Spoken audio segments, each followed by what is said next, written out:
Hello and welcome to the Ag Culture Podcast, where we cultivate tomorrow by inspiring agripreneurs and ag innovators through real-life perspectives in agriculture.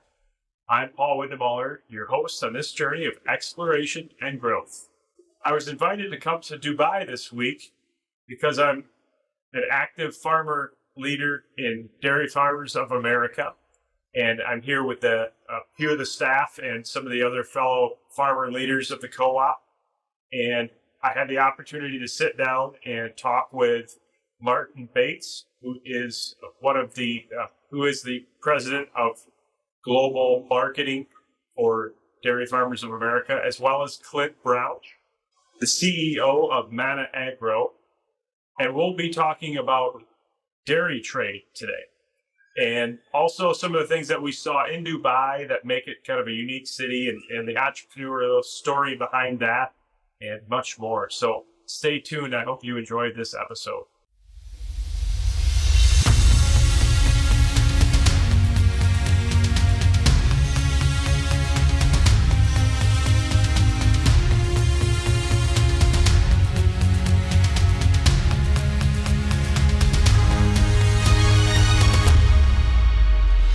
Well, welcome to the Ag Culture Podcast. Today we have a special episode and recording in Dubai with Clint Brown and Martin Bates. And today we just finished up a meeting we had. Actually, the whole week we were here visiting Gulf Foods Expo, spending some time at the Mana office with Clint, and visiting other clients and other dairy processors in the Mideast region. So Martin Bates, welcome. You are the president of Global Relations and Marketing for Dairy Farmers of America. And Clint Brown is the CEO of Mana Agro, based here in Dubai, correct? Yeah, nice to be here, Paul. And it was great to have you and the farmer delegation. Yeah, we really appreciated being here. And I was a part of, 6 other farmers in the delegation, along with some other staff from Dairy Farmers of America that came along to spend some time researching this market and understanding Clint's business better, as well as seeing the products and things that are consumed in the Middle East, seeing the flavor profiles and the things that are consumed here in this area.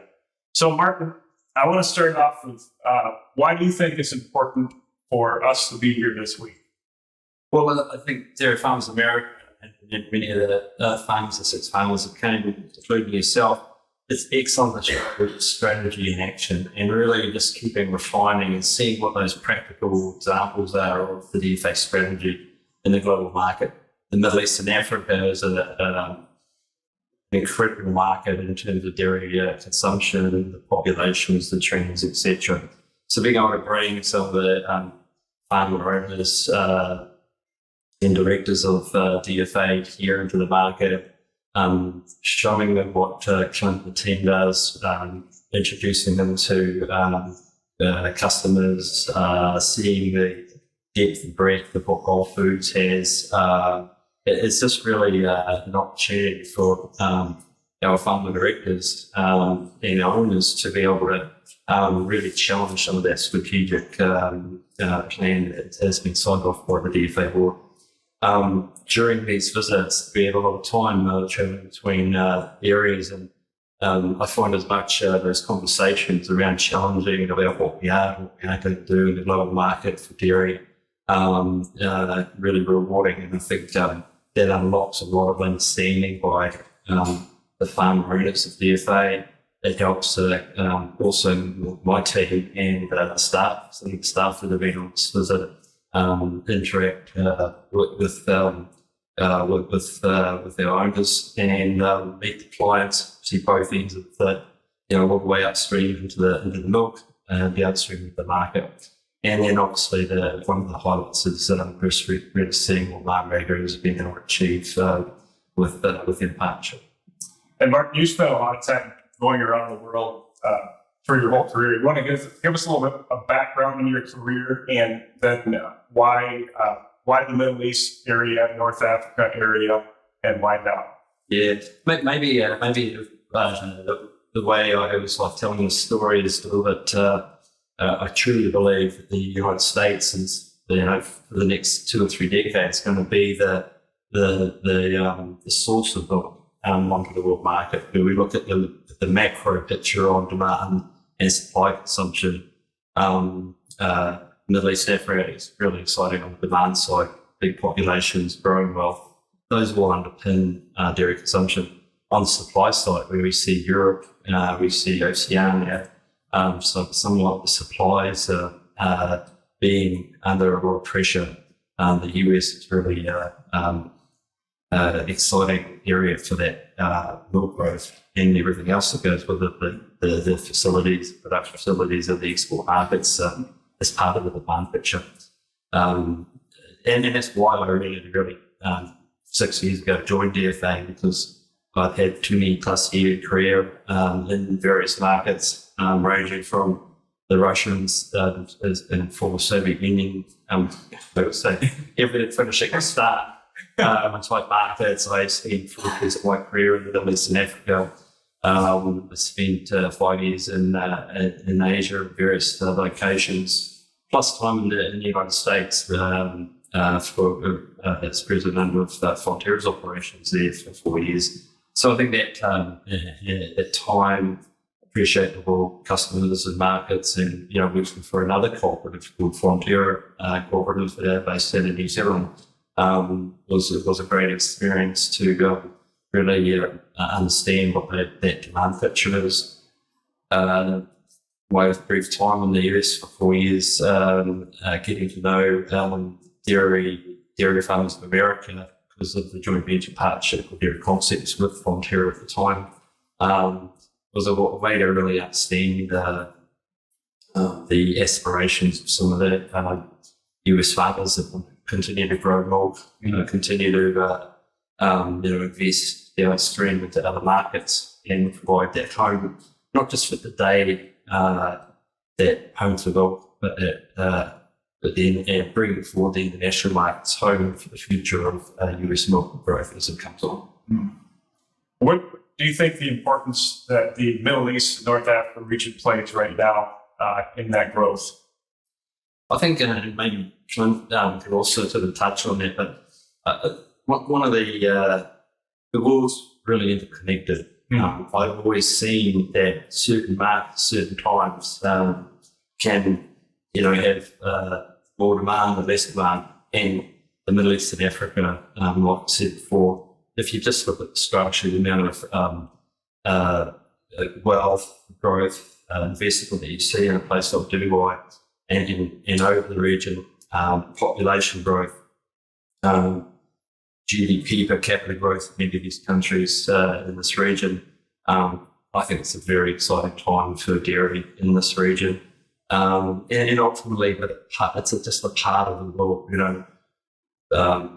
having that big supply gap that's coming as the demand grows means ultimately, we're seeing hopefully in the medium and long term that minimum price for some of the commodities will allow the US to be very competitive on the world market and continue to sort of find a place in markets like this, along with Asia, along with South America, where there is a big deficit of supply, and it's all about really connecting those dots. Middle East and Africa, and Dubai is a fantastic example of the GCC markets. They've created an environment with low trade barriers of entry, great facilitation of import, duty-free access, no duties and tariffs and barriers to trade. And I think if you lay all that out, that's why a market like when we say GCC, the Gulf economies in Saudi Arabia, Kuwait, Bahrain, Qatar, and the UAE and Oman, they're really great markets and trade markets that are easy to access that demand. Yeah, great. Clint, I want to turn to you now. Sure. You have a pretty cool story coming into the business, and you grew up in New Zealand, came from New Zealand. Tell us how you got involved in what you're doing today in the trading business and Sure. really the unique story of how Mana came to be. All right. So first of all, Paul, I'd like to say it was great having you guys over, and it's better to be late than never. Been waiting for you guys to visit for about, I think it's 3 years. So it's good that you guys We finally came. blessed us with you guys' presence. Yeah. So I started off my career in Fonterra on their graduate program. And did a number of rotations. They have a great graduate program where they give us some exposure to different markets in the world. And I experienced some time in Brazil, some time in China. And then when I came off the graduate program, I got into a sales role based here in Dubai. I did that for a couple of years. And then I had a key customer in Turkey, actually. He was based in Dubai, but he was our Turkish distributor. He was Turkish originally and had Turkish roots. He bought a bit of butter from us. So we used to do about, 5,000 or 6,000 tons of butter into a year. And he said, okay, Clint, join me. He wooed me for a little while. So he said, Clint, join me, leave the big corporate beast, come here. I've got the money, I've got the system, I've got the platform, and build me a dairy trading business. So much to the disgust of my parents, I left the safety net of Fonterra. I still remember my dad, and I won't whether use the language he was not here, but I remember what he used to call me at the time. He said, you're making the biggest mistake of your life. But joined him, and then, over the next 7 or 8 years, built up the largest dairy trading platform in the region. Him and I were very close, and, I was loving life. And then, unfortunately, at the very start of COVID, we woke up in the morning and had a fatal heart attack, which was, a lot of trauma on myself as well. So it became very evident quickly that the family didn't want to continue the trading company in Dubai. They wanted to consolidate their assets back in Turkey. So with their blessing, I said, look, I want to start a company. We've got a great business here.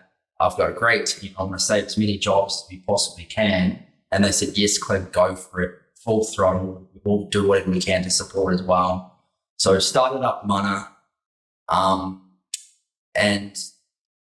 To run a trading company, it's all about finance. It's all about how much, buying containers of milk powder or containers of cheese or butter. It's very expensive. Mm-hmm. So I'd been lucky enough to squirrel away a lot of money into the New Zealand property market over the number of years. So I made a decision, and again, a decision that no one supported, to mortgage my life, convert everything that I ever had in property and put it into milk powder, cheese and butter.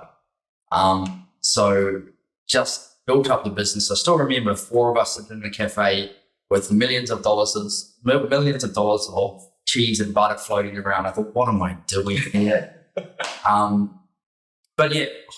Started to become highly successful and running really well. We're an experienced team. We had the customers, we had the suppliers. We had a little bit of money, not enough, but we had a little bit of money, and we were off to the races. That's when Martin, who was actually an ex-colleague as well, and DFA said, we love your business. We love what you were doing in your former company. We have trust in you. We hear that you're talking to others around investing. We want to invest with you. And I thought, wow. I said, I've been talking to all sorts of guys that had no idea about the dairy industry. And I said, here's an opportunity to partner with the biggest dairy company in the world. So it's not just some angel investor with just dumb money, smart money, and it's supply, and it's all the other positive things that come around, and it's reputational stuff as well. And I just jumped on it. The only thing I didn't realize, they said, we're going to get this done by February. Still remember. And I said, oh, great, that's only a month away. We're going to get this done by February. But I got the year wrong. Yeah, they still blame a month in a year. Yeah, so it took us a year and a month. And then I still remember we inked the deal on my birthday, 10th of February.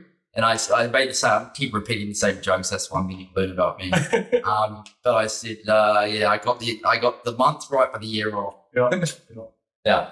What kind of impact has that strategic relationship had on this business and your relationship to the market? Look, obviously it had a financial impact because we had access to more funds, but it's more than that because in a trading business, we're talking about commodities here. So it's a huge amount of money. So it's all about trust. And as soon as you say, I already knew everyone in the industry, my team knew everyone in the industry, but as soon as you say DFA is an equity partner in the business, everyone feels very comfortable. Everyone's willing to sell you on credit terms.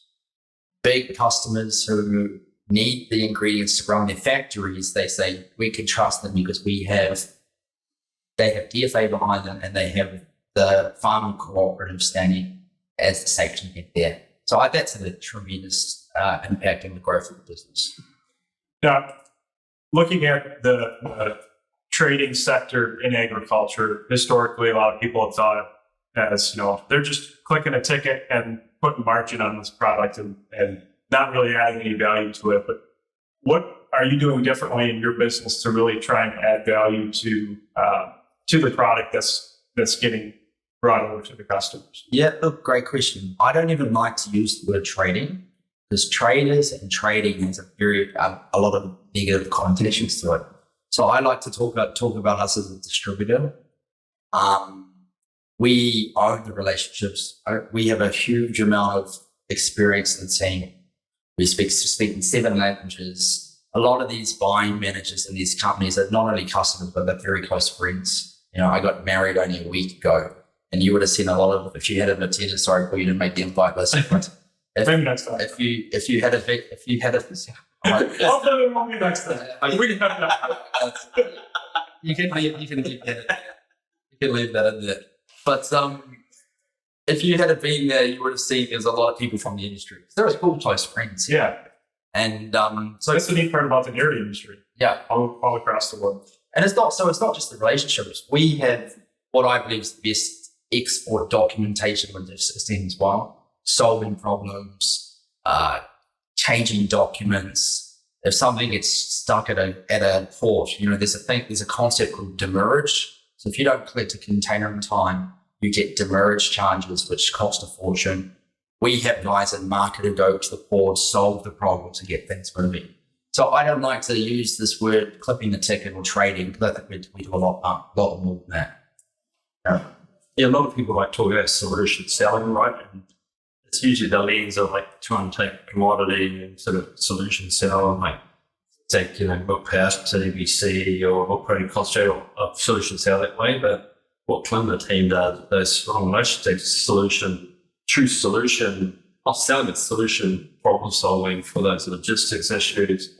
And it's about consistency of supply because people, the world's so volatile, people redirecting cargoes from one market to another market, trying to chase, different margin, different other things. So being that consistent supplier and DFA being part of that, I think it's really the ultimate sort of solution to keep, some of the procurement people in these factories allow them to sleep at night because their factories won't shut down because they know markets got their back. It's like keeping on the marriage theme. It's like marriage.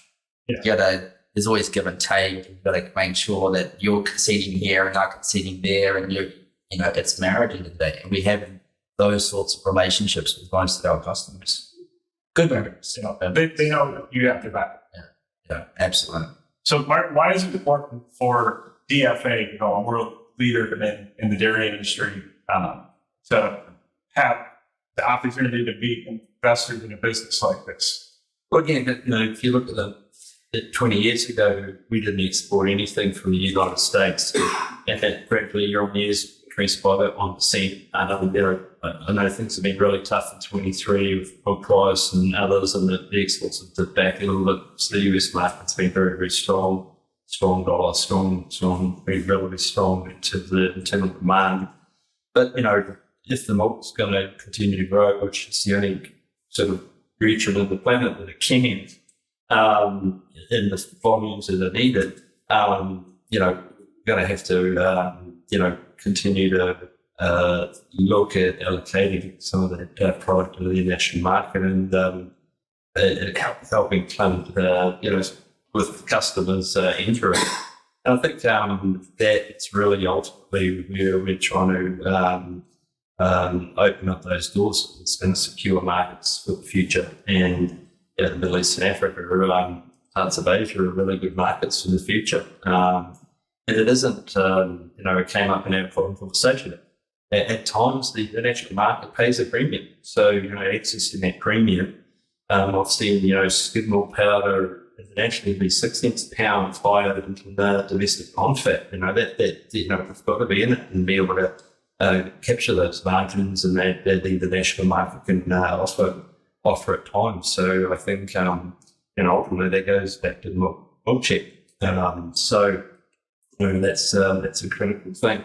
And then, again, that comes back to those relationships. We touched on it earlier, talking, setting up this conversation. Like what Clint and his team do with those deep relationships also gives us really great market insights. Where is this customer going?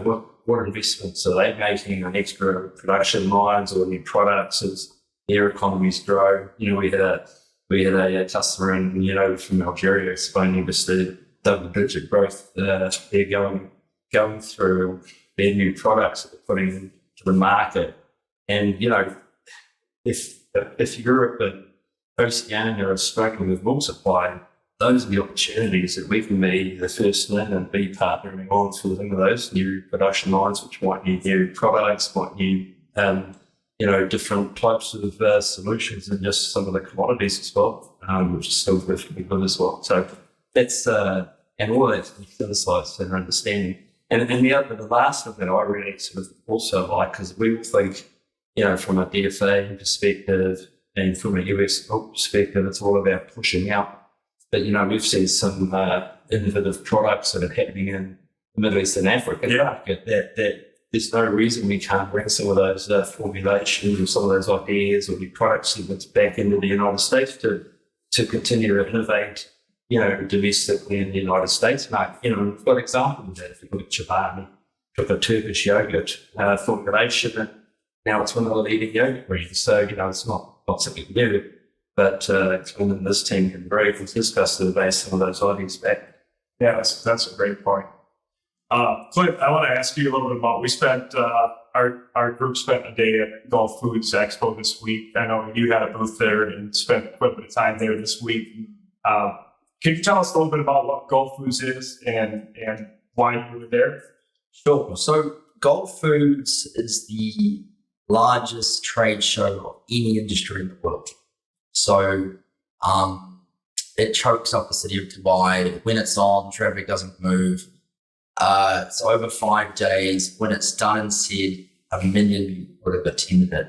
So it is one mammoth show and one of the worst bits of my life. So it's just chaotic and busy and late nights and early starts. But yeah, very valuable. Everyone in the industry attends. If anyone has a booth, it's not about sitting at the booth and striking deals. It's about cultivating those relationships we spoke about earlier. And it's a huge week. One thing that I really enjoyed seeing was I went through the global hall of exhibitors. Yes. And seeing all the different countries that are there, represented country by country through the whole hall. And some of these countries, have tensions between them politically. Yes. But you see all of these people interacting in this hall, and they're all, at the end of the day, trying to put food on the table for the family. They want to make a deal with somebody, they want to sell something, or they want to buy something to better their business and to better their lives. So they're all dairymen and women, right, in the industry. Yeah, I really that really hit me to see when you have the opportunity for people to freely trade with one another. That really seems to bring a lot of peace. Well, one of the things I noticed when I first moved to the Middle East, we had these preconceived ideas about people from this country or that, and it's just really not like that. Yeah. Some of the nicest people you meet in the world are from countries that are at tension with the West. Mm-hmm. Their government's at tension, but actually the citizens of that country are not. Right. So I think Gulf Foods is a really good example of that. Yeah. And all the colours and flavours of all the people around the world are there, and it's a sole purpose food industry, try to make some money and put food on the table for everyone. That was a big take home. And it was great for you guys to be over there and see that, and also give your American flavour on it. Mm-hmm. We often have a disconnect when we're in the further downstream in the food industry. It's easy for us to sit here in Dubai and sell milk powder bags and blocks of cheese and butter and have that disconnect with farmers. So the fact that you guys came over here and gave us that, it grounds us back into it, and I think that's great. I think our customers appreciate that as well. Yeah, they really seem to be receptive to that. We had these conversations with them this week, so that's great. Martin, we visited the port yesterday of Dubai. It was really impressive to me how much cargo goes in and out of the port. Yep. Do you want to explain a little bit about what we saw yesterday and also how that pertains to the dairy industry? Yeah, sure. It's if you look at when you're shipping around the world, but roughly 5 to 10% of the cost of landed goods, and typically we do a contract with a client from the US would be a cost of freight delivered container at port, and then it would be a pretty typical contract, probably 80-90% sort of trade that way. And then the importer, the customer would import it across the border and bring it in. So, and freight being a relatively important piece of that price pool, efficiencies, lead times, all of those things matter. There's been a lot of turmoil in the ocean freight market. And what Dubai's done with building a port in the middle of the desert and seeing how they've attracted trade by making it so easy with the free trade zones, the systems, the processes, the modern equipment, modern cranes, and large wharves, dockage, all of those things that facilitate the ability of the Jebel Ali port, which we saw with DP World, who operate and own that port. Helps that. And ocean freight's really critical to us in the United States to get our products sufficiently to the ports, to internal intermodal system in the United States, get into those ports on the east and west coast or south down in Houston. And efficiently getting that allows us to be more competitive at times, and really we need that efficiency in that. What else did we see at DP World and the Jebel Ali port was just the commitment for the government here to continue to expand, continue to invest in their infrastructure, and they've been really incredible of how they've also said, well, it's not just about Jebel Ali. They're looking at investing in ports and parts of Africa to facilitate trade. I think one of the ports I was talking about was Tanzania, because they see the import and export trade into that port, for example, to get into some of the other parts of landlocked Africa, and they're around the world. Seeing that and us using that port, and having some insights from the DP World who we visited, and where they're going. I think they were only operating around 88 plus ports, and they're in a vision to do more around the world. So it's really interesting to see where they saw the growth, and certainly this region, Middle East and Africa, continues to drive capital investment by a company like DP World into that infrastructure. And ultimately, whether it's in 5 years or 10 years or 15 years, as populations grow, as wealth grows, the GDP per capita grows, so very consumption. Yeah, that's exactly right. I want to just spend a second talking about the city of Dubai itself, the region of Dubai. I read a book before we came out about the history of it. Yeah. And it started out several hundred, a long time ago. The industry here was pearl making. Yeah. Then what happened? The Japanese figured out how to make cheap pearls.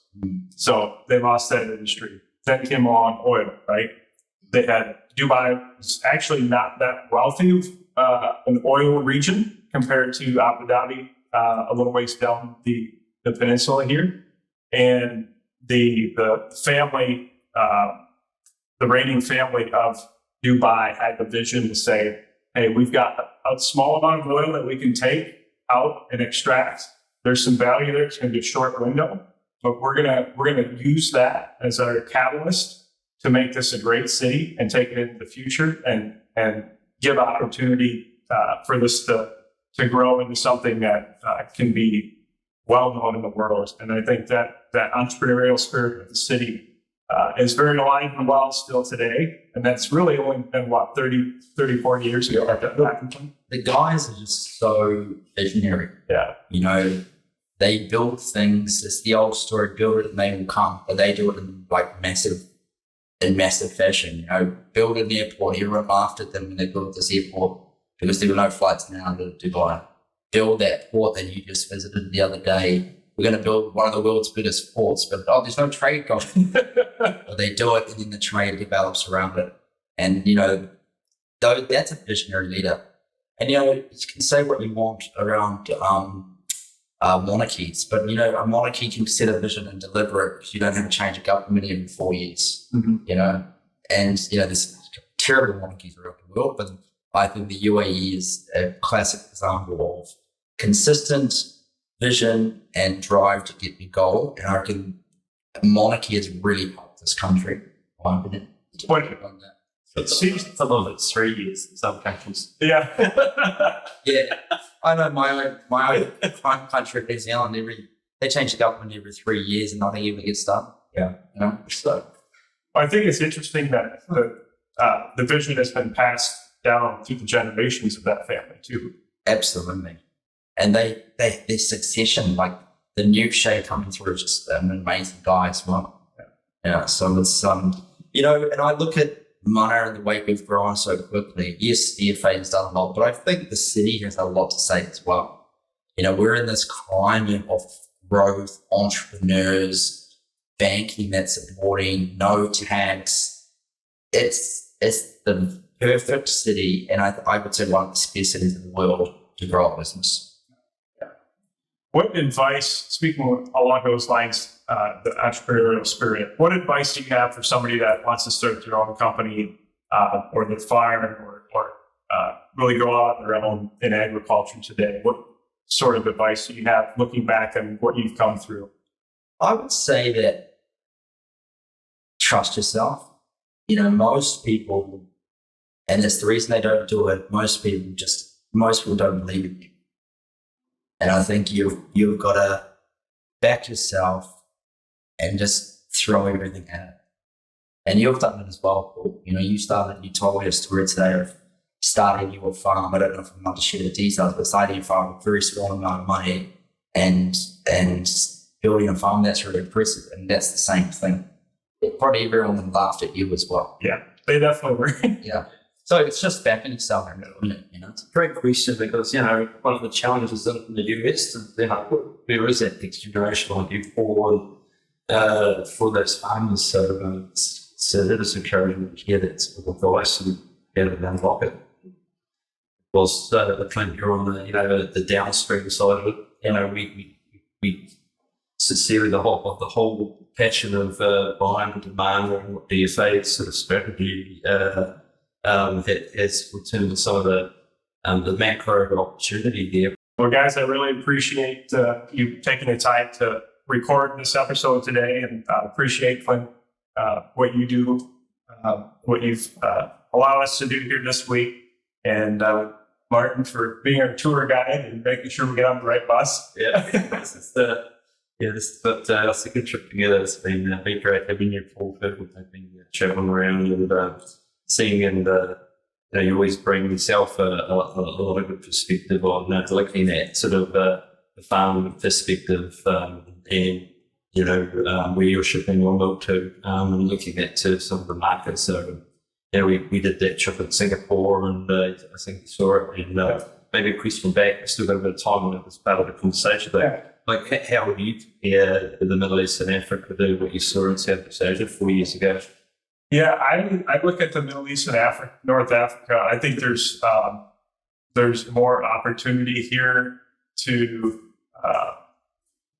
for the future growth. Like Asia's really it exploded over the past 50 years.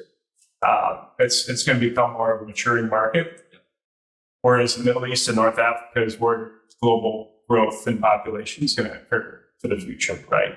And you've got countries in this region that are now just starting to experience wealth. And as you said earlier, what happens when they experience wealth is one of the first things they buy. Yeah. It's dairy products, right? Because they know how nutritious it is, right? So I get really excited being here and seeing this. The other perspective is the region, the culture is very different than what I thought it would be. And we haven't really gone outside the city. We went to Bahrain the other day to visit a plant over there that was a little bit more conservative than Dubai, but still it was not quite what I expected. And I think as this region modernizes and gets wealthier, it's going to continue to be more like the Western countries. And I think there's opportunity in that for the dairy business, like you said, Martin. The Oceania region, the European region, that milk production probably doesn't have a whole lot of growth left to it. So that's up to, in my opinion, the dairy producers in the U.S., at least in the Americas, to handle that growth. Bring it on. Good. Well, thank you guys. And Well, once again, thank you guys for coming. It was great to watch you guys have been. Awesome. Well, thank you.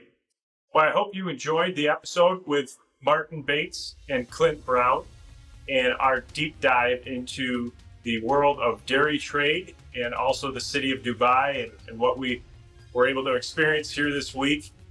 And as always, if you found value in this episode, please share it with somebody that you know. That's how we spread the word, and that's how we add value to all those around the globe in agriculture.